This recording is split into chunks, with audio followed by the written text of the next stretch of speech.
Welcome back to the Kyle Olson Show. The Trafalgar Group, a political polling company based in Atlanta, was pretty much the only one in 2016 that predicted Donald Trump would win Michigan, Pennsylvania, and the Electoral College. Robert Cahaly, founder of the Trafalgar Group, joins me now.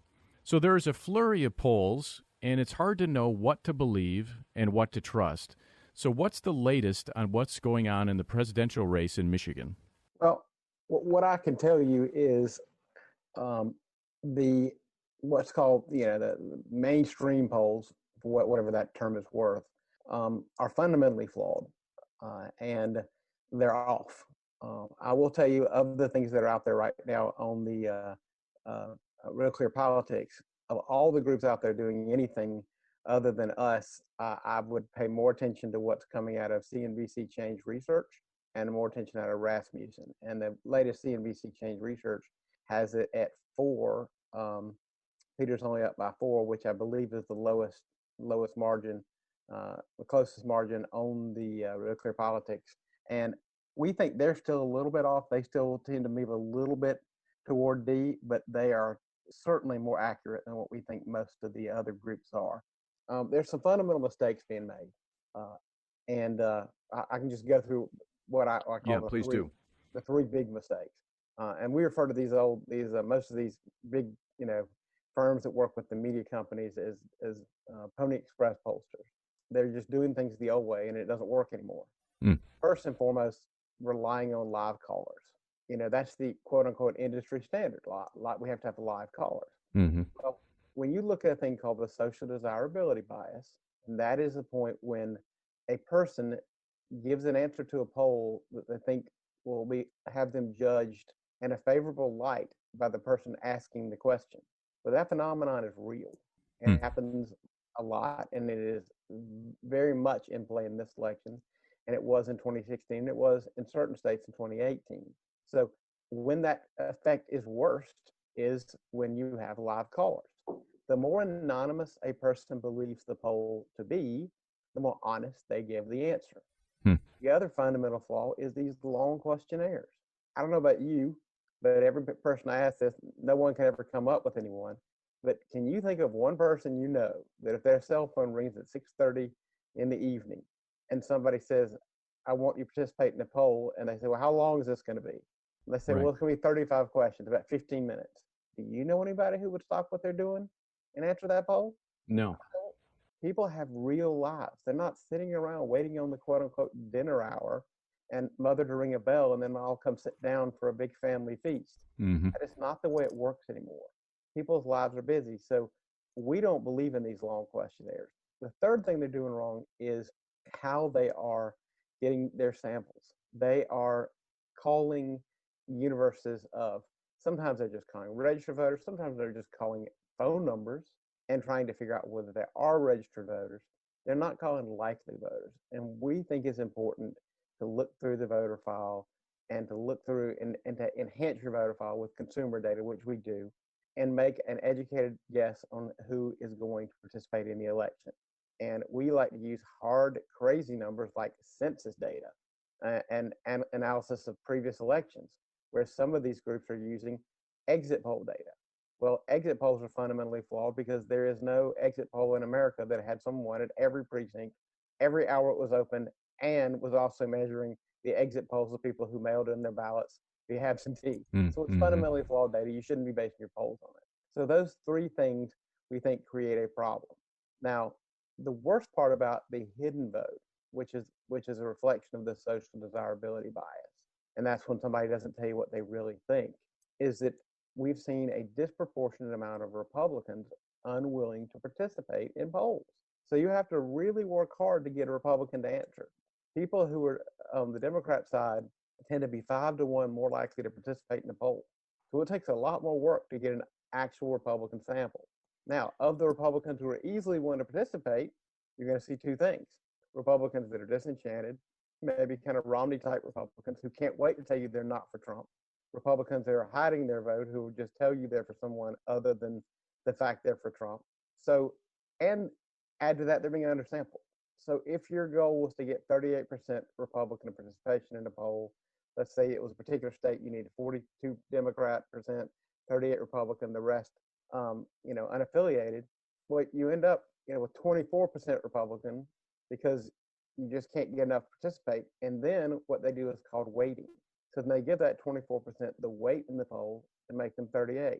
Well, now you've taken a disproportionately represented 24 of those who will readily participate in the poll and weighted them up to 38. So you have expanded your error. And this is a very common thing, but they have no incentive to fix it.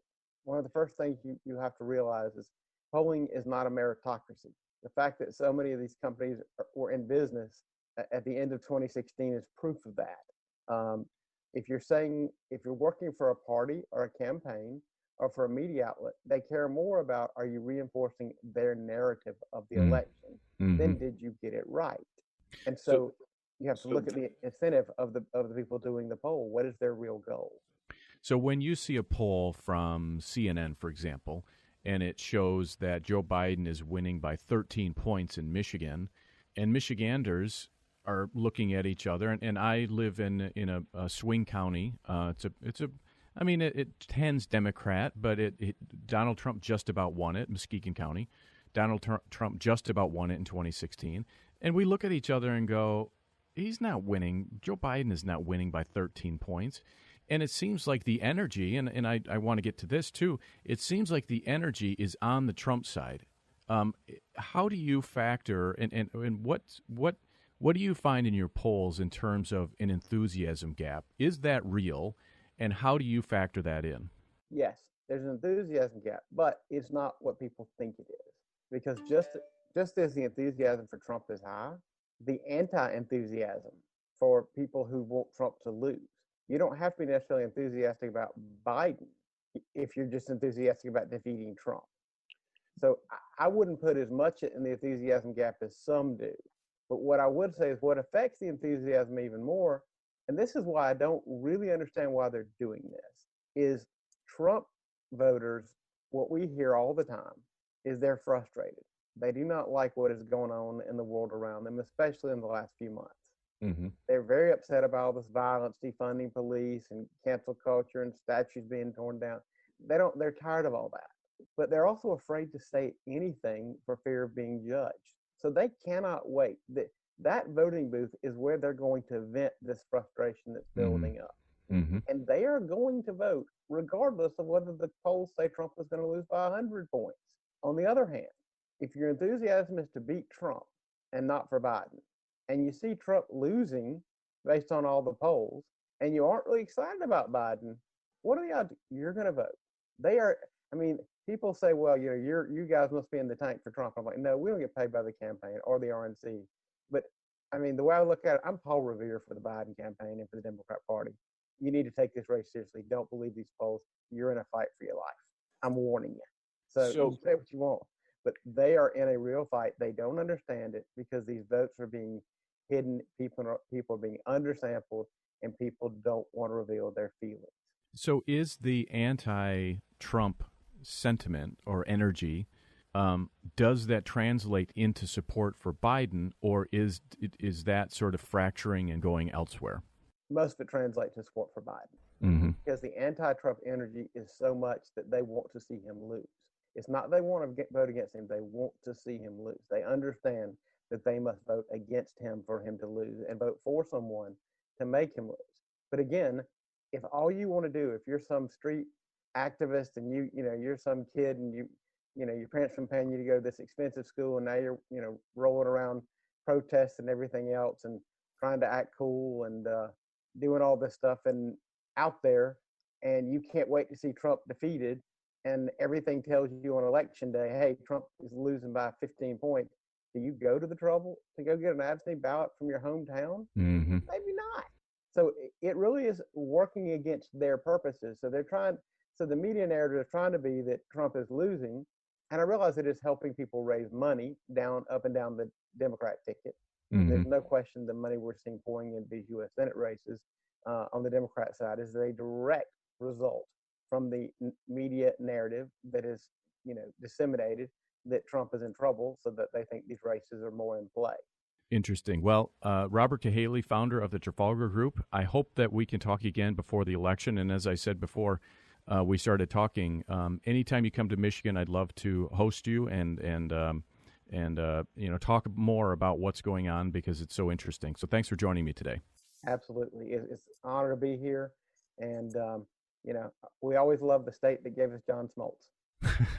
That's right. All right. Well, thanks a lot. Take care. Bye-bye. Thank you so much for joining me today. For more of my work, go to Breitbart.com or find me on Twitter, Kyle Olson 4. Use the same handle for Parler, Kyle Olson 4, KYLEOLSON 4. This is the Kyle Olson Show.